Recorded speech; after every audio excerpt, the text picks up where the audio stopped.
चला मित्रांनो, पुढचा मुद्दा येतो सूर्यकुल. आता या सूर्यकुलाबद्दलची आपल्याला माहिती घ्यायची. यामध्ये नेहमी लक्षात ठेवायचं की सूर्यकुल म्हणजे नेमके काय. हा बघा, हा आपला सूर्य आहे आणि आपण बघितलेले सूर्यामध्ये प्रचंड गुरुत्वबल आहे. प्रचंड गुरुत्वबल म्हणजे काय? पृथ्वीच्या गुरुत्वबलाच्या 28 पटीने जास्त गुरुत्वबल आहे. याचा परिणाम काय होतो की सूर्याच्या प्रचंड गुरुत्वबलामुळे सूर्याभोवती लाखो खगोल फिरत असतात की या ठिकाणी ते त्यांना स्वतःभोवती फिरण्यासाठी बाध्य करण्याचं काम करत असतात. तर अशा पद्धतीनं सूर्याभोवती फिरणाऱ्या लाखो खगोलांचा मिळून तयार झालेला समुच्चय त्याला म्हणायचं सूर्यकुल. ठीक आहे. अशा पद्धतीनं लाखो खगोल या ठिकाणी सूर्याभोवती फिरत असतात. लाखो म्हणजे या ठिकाणी हा आकडा जर बघितला आपण तर सरासरी 1.5 लाख ते 2 लाख खगोल या ठिकाणी सूर्याभोवती फिरतात. तर हे 1.5 लाख ते 2 लाख खगोल आणि सूर्य यांचं मिळून बनलेलं जो समुच्चय आहे त्या समुच्चयाला म्हणायचं सूर्यकुल, सोलार सिस्टीम. सूर्य आणि कुल म्हणजे कुटुंब, सूर्याचं कुटुंब असलेलं हे समुच्चयात्मक संकल्पना, तर त्याला म्हणायचं सूर्यकुल. मग आता सूर्याभोवती फिरणारे जे लाखो खगोल आहेत या लाखो खगोलांमध्ये काही खगोलांना आपण नाव दिलेले ग्रह. मग जे सूर्याभोवती नियोजित व लंबवर्तुळाकार कक्षेत फिरतात त्यांना म्हणायचे ग्रह. काही खगोलांना आपण नाव दिलेले उपग्रह, जे ग्रहाभोवती फिरत असतात त्यांना म्हणायचे उपग्रह. काहींना नाव दिले आपण लघुग्रह. आता लघुग्रह म्हणजे सूर्याभोवती फिरणारे परंतु नियोजित मार्गाने न फिरणारे.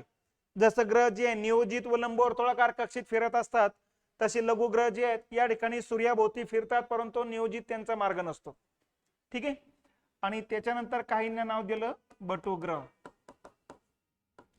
तर अशा पद्धतीनं या ठिकाणी सूर्याभोवती फिरणारे जे लाखो खगोल आहेत या लाखो खगोलांना आपण 4 भागात वर्गीकरण केलेले: ग्रह, उपग्रह, लघुग्रह आणि बटुग्रह. ठीक आहे. यांच्या व्यतिरिक्त या ठिकाणी धूमकेतू सुद्धा येतात, कॉमेट.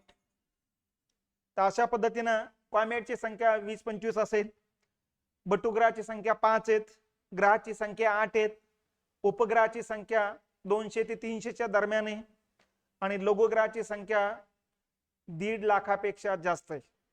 ठीक आहे. 1.5 ते 1.25 लाख येतील. तर अशा पद्धतीनं या सर्वांचे मिळून बनलेल्या संकल्पनेला म्हणायचं सूर्यकुल.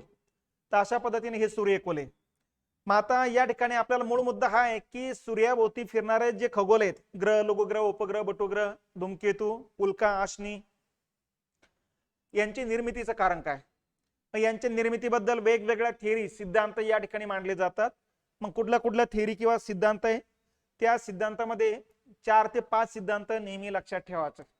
त्यापैकी पहिला सिद्धांत येतो एक तारका सिद्धांत. आणि हा सिद्धांत मांडलेला आहे बफन्ना, हा फ्रेंच शास्त्रज्ञ आहे. ठीक आहे. मग आता बफन्ना काय सांगितलं ते लक्षात घेऊ आपण. बफन्ना सांगितलं अगोदर सूर्य एकमेव अस्तित्वात होता, बाकीचे ग्रह, लघुग्रह, उपग्रह, बटुग्रह काहीही अस्तित्वात नव्हते आणि या सूर्यावरती अचानक धूमकेतू येऊन आदळला असला पाहिजे आणि धूमकेतूच्या आघातामुळे सूर्यावरचं वायरूप वस्तुमान बाहेर फेकलं गेलं असलं पाहिजे आणि बाहेर फेकले गेलेलं वायरूप वस्तुमानच या ठिकाणी हळूहळू कालांतराने थंड होत गेलं आणि वायुरूपातून द्रवरूपात आलं, परत थंड झालं, द्रवरूपातून घनरूपात आले आणि या घन भागापासून आजचे ग्रह, लघुग्रह, उपग्रह, बटुग्रह निर्माण होताना दिसतात. तर अशा पद्धतीनं या ठिकाणी त्यांनी सांगितलेल्या या सिद्धांताला नाव पडले एक तारका सिद्धांत. एकच तारा आहे आणि त्याच्यावरती धूमकेतू आदळले गेल्यामुळं बाहेर पडलेल्या वायुरूप वस्तुमानापासून ग्रह, लघुग्रह, उपग्रह, बटुग्रहाची निर्मिती होताना सांगताय. ठीक आहे. नंबर 2 येतोय उल्का सिद्धांत. उल्का सिद्धांत जी थिअरी आहे हे लॉकियरनं मांडलेली आहे.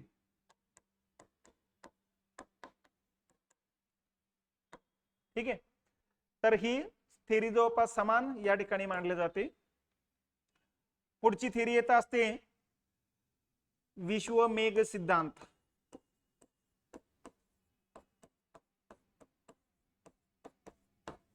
आणि ही मांडलेली आहे इमॅन्युअल कांटनं.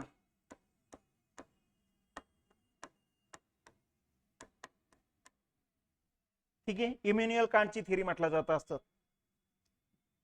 आता इमॅन्युअल कांटनं काय सांगितलं ते लक्षात घ्या. त्यांचं म्हणणं होतं की सूर्यावरती कुठलाही आघात वगैरे झालेला नसला पाहिजे.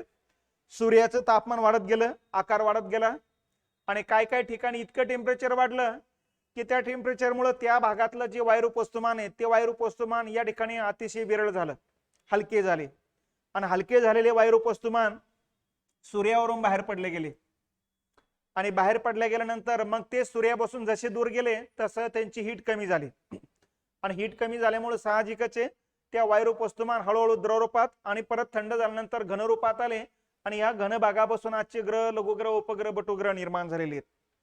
तर अशा प्रकारची ही थिअरी म्हणजेच या ठिकाणी इमॅन्युअल कांटची वैश्विक मेघ थिअरी म्हटलं जात असतं. म्हणजे त्यांनी काय केलेलं आहे की या ठिकाणी सांगितलेलं ज्या पद्धतीनं पृथ्वीवर एखाद्या भागात टेम्परेचर जास्त झालं की त्या भागातल्या पाण्याचं बाष्पीभवन जास्त होतं आणि बाष्पीभवन जास्त झालं की हे बाष्प वरती जातं आणि बाष्प जसं जमिनीपासून वरती जातं तसं तापमान कमी होतं आणि तापमान कमी झाल्यामुळं त्या बाष्पाचं रूपांतर ढगात होतं आणि त्या ढगापासून नंतर मग पाऊस पडत असतो.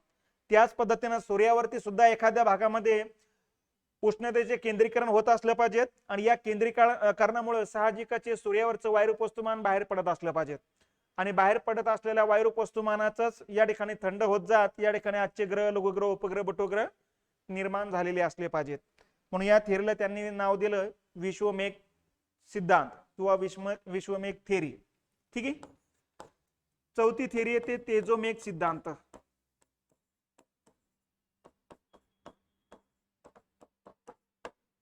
ही अलेक्झांडर लाप्लासनं मांडलेली आहे.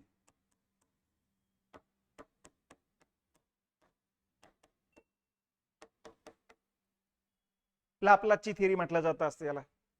यामध्ये तेजोमेघ सिद्धांत मांडणारे जे काही लाप्लास जे होते यांचं म्हणणं होतं की सूर्यच अगोदर एखाद्या दुसऱ्या एका ताऱ्याचा तुकडा पडून तयार झालेला आहे आणि सुरुवातीला आपला सूर्याचा जो तुकडा होता तो कदाचित असा असला पाहिजे. ठीक आहे. या पद्धतीने एस आकारासारखा आणि हा तुकडा मग स्वतःभोवती गरगर फिरत असला पाहिजे आणि स्वतःभोवती गरगर फिरत असताना याच्या या पुढच्या भागापासून या ठिकाणी काजळी ज्या पद्धतीने बाहेर फेकलं जाते तसा हा पुढचा भाग जो आहे तो बाहेर फेकला गेला असला पाहिजे आणि बाहेर फेकल्या गेलेल्या या काजळीपासूनच या ठिकाणी ग्रह, लघुग्रह, उपग्रह, बटुग्रह निर्माण झालेले असले पाहिजेत. याला तेजोमेघ थिअरी असं त्यांनी नाव दिलेले. त्याला लाप्लासची थिअरी म्हटलं जात असतं बघा यालाच. तर ही चौथा सिद्धांत या ठिकाणी लक्षात घेतला पाहिजे. पाचवी थिअरी येत असते जोड तारा सिद्धांत.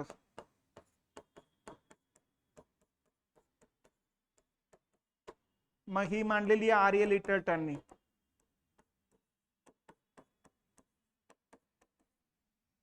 मग आर्य लिटलटननी मांडलेली जी काही थिअरी आहे या थिअरी बद्दल लक्षात ठेवा अगोदर. मग या ठिकाणी यांनी काय सांगितलेलं आहे जोड तारा थिअरी मध्ये त्यांनी सांगितलं की आपला हा सूर्य आणि सूर्यापेक्षा दुसरा एक मोठा तारा शेजारी होता. ठीक आहे. आणि हा तारा इतका प्रचंड मोठा झाला की नंतर त्याच्यामध्ये विस्फोट झाला आणि विस्फोट झाल्यानंतर याचे काही तुकडे सूर्यावरती जाऊन आदळले असले पाहिजेत आणि सूर्यावरती झालेल्या आघातामुळे सूर्यावरचं वायुरूप वस्तुमान बाहेर फेकलं गेलं असलं पाहिजे आणि बाहेर फेकलं गेलेलंच वायुरूप वस्तुमानापासूनच या ठिकाणी वायुरूपातून द्रवरूपात, द्रवरूपातून घनरूपात या ठिकाणी हे खगोल आले असले पाहिजेत आणि त्यापासून आजच्या सूर्यकुलाची उत्पत्ती झाली असली पाहिजे. तर अशा पद्धतीने ही साधी थिअरी मांडली या ठिकाणी आर्य लिटलटनने. तर शेजारचा तारा त्याला कारणीभूत असल्याचं सांगितलं जातंय. त्याच्यानंतर आणखीन एक थिअरी लक्ष ठेवायची भरती परिकल्पना आणि ही मांडलेली आहे जीन्स आणि जेफ्रीज या दोघांनी मांडलेली आहे. मग आता जीन्स आणि जेफ्रीजनं काय सांगितलेले ते लक्षात घ्या.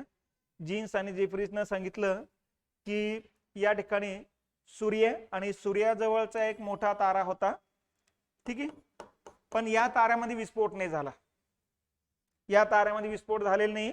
हा तारा वेगानं दूर निघून गेलेला आहे आणि दूर जाताना मग ज्यावेळेस इथून जात होता त्यावेळेस या दोन ताऱ्यातलं अंतर कमीत कमी झालं आणि त्यामुळे या ताऱ्याचं प्रचंड गुरुत्वबल असल्यामुळे सूर्यावरचं वायुरूप वस्तुमान जे या ताऱ्याकडे खेचलं गेले इथून जात असताना. त्यामुळे बरंच वायुरूप वस्तुमान या ताऱ्यावरती जाऊन पडलं आणि बरंच वैरूप वस्तुमान अवकाशामध्ये तसंच राहिलं. मग हा निघून गेलेला जो तारा आहे, हा तारा निघून गेल्यानंतर या ठिकाणी अवकाशामध्ये अशा पद्धतीनं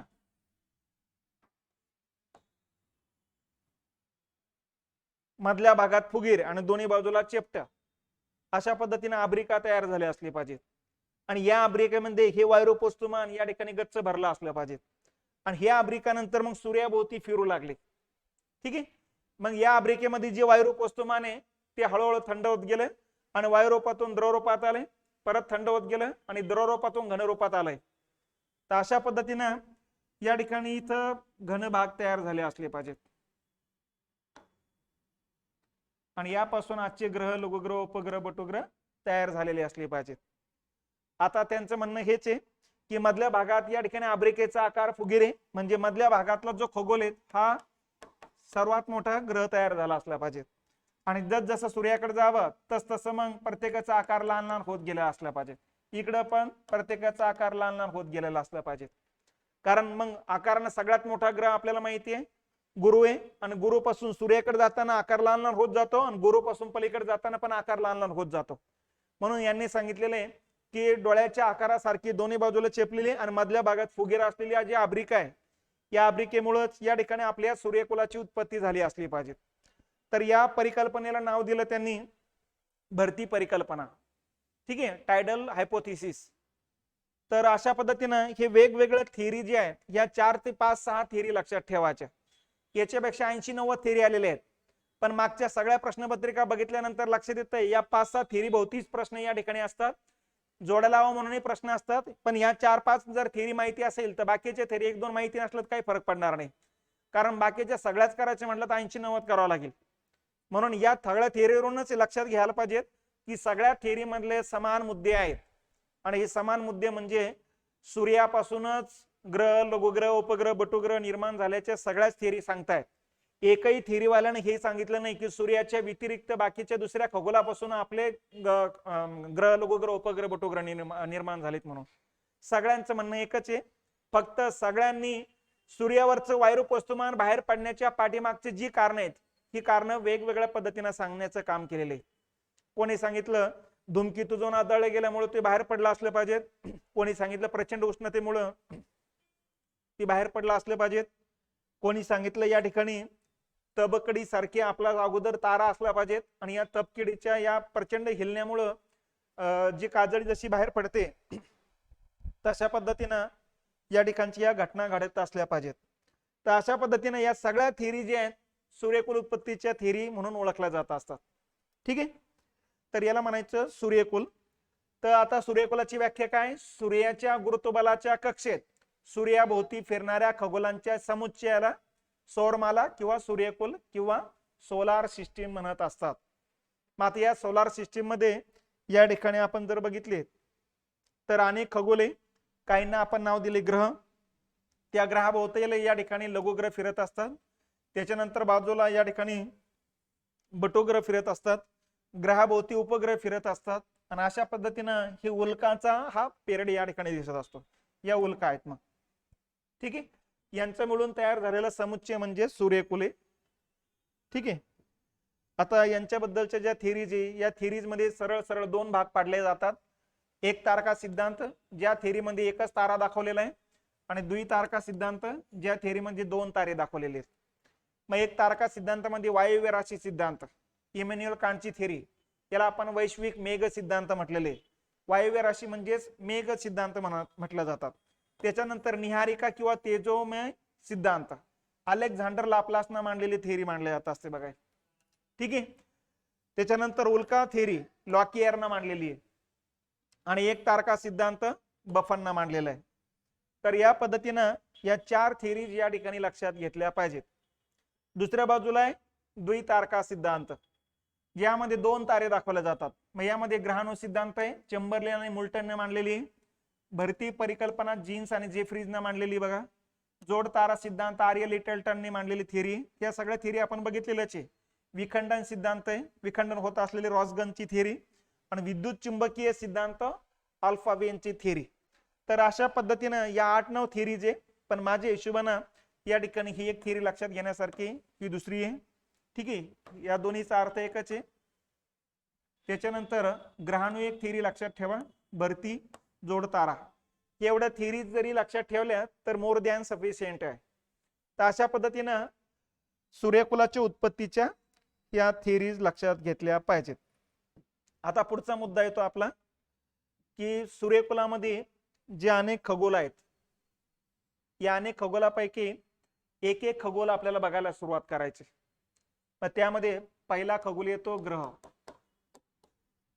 या ग्रहाबद्दलची माहिती आता आपल्याला घ्यायची.